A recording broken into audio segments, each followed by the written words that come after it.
Hello, thank you for joining me today for this review of The Shrinking of Treehorn by Florence Parry Heide, drawings by Edward Gorey. So this is a very little book. This is a little young puffin book, and it has an indeterminate number of pages since it charmingly has no page numbers, and even more charmingly it is illustrated by Edward Gorey. So I don't know that I would be as enthusiastic about this book as I am if it wasn't for Edward Gorey. And on the off chance that you've never heard of him, let me say a word or two.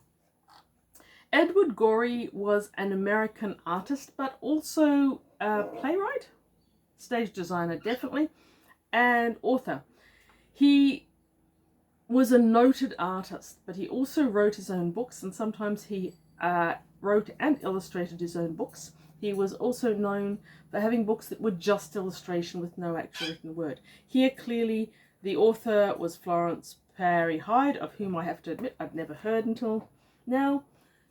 But the art is pure Gorey. So Gorey had characteristic pen and ink drawings.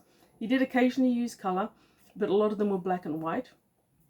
And they are notable for having an unsettling, a quirky, an unusual motif to them. He often was known for using elements that are suggestive of Victorian or Edwardian, what's the word I'm looking for? Narrative settings, stylistically Victorian or Edwardian. For example, this picture here, where Treehorn is sitting at the kitchen table and his mother is sitting in the back, standing in the background.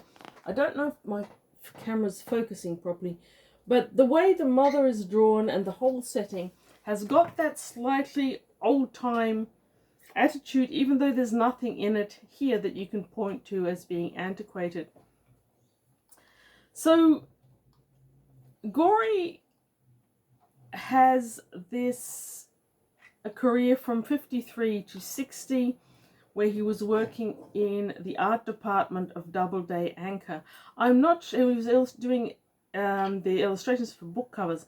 I don't know that I've ever seen any science fiction covers done by Gorey, but I hope they exist because that'd be amazing. He did notably do Dracula, H.G. Wells and T.S. Eliot. So he had quite a lot, and they always included this unsettling element, even if the book itself wasn't necessarily unsettling.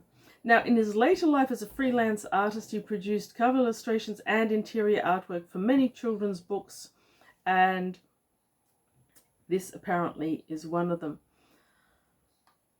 I really love his art. I always have. He's one of those artists where you just sort of perk up a bit when you see that they're involved in a project.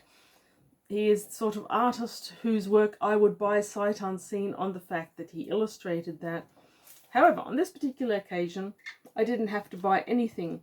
I got two The Shrinking of Treehorn books in a recent book haul I got that was heavy on children's books, having come from an ex-teacher. This is probably going to be the motivator for me starting an eBay channel to get rid of my excess books, of which there are starting to be quite a few, especially vintage children's books. Now, the artwork is spectacular, but the story is actually really good as well. Treehorn is a boy, and on the very first page we are told something very strange was happening to Treehorn.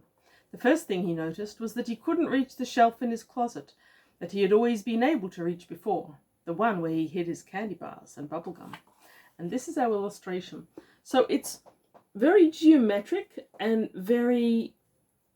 it's nicely detailed, but it almost seems superficial until you look at the fact that you've got that slightly open door and the organic leaning of Treehorn into it.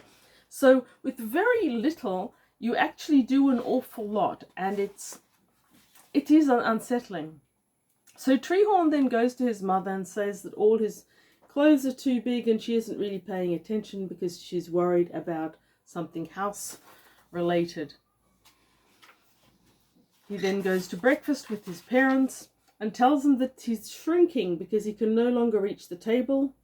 They tell him that shrinking isn't possible. And then, when they're convinced that he is shrinking, they are worried about what the neighbours will think. This essentially is about Treehorn walking around his life shrinking. In that small child, there's nothing I can do about adults way, just getting on with life. And this book, it's a very little book, and it is suitable for very little readers. But there's actually quite a bit of content in that slightly bizarre, weird way that suits both adults and children. So a 5-year-old-ish would enjoy this on a completely different level to which I enjoyed it on. Because a child essentially knows what is impossible only because we've told the child that it's impossible. They haven't truly metabolized impossibility. So they will go, no, people don't shrink, and they will giggle. And however certain they are, they just know it because they've been told it. Us, adults, we know that it's impossible because it's impossible, and we have no doubt. So this takes us back to a splinter in the mind where possibilities open again, whereas for a child, that splinter has never fully closed. Did I mix metaphors there idiotically or what? Anyhow, The Shrinking of Treehorn. Why is Treehorn shrinking? Well, this book will tell you, but I won't. Wikipedia will. I suggest that instead of going to Wikipedia and finding out, you go out there and you find this really cute little book. It's old. It was published in 1971, I think. And so, say hello to my co-host. And so, I would expect that it's somewhere out on the interwebs where you can read it for free. Or more importantly, you can look at this stunning artwork for free.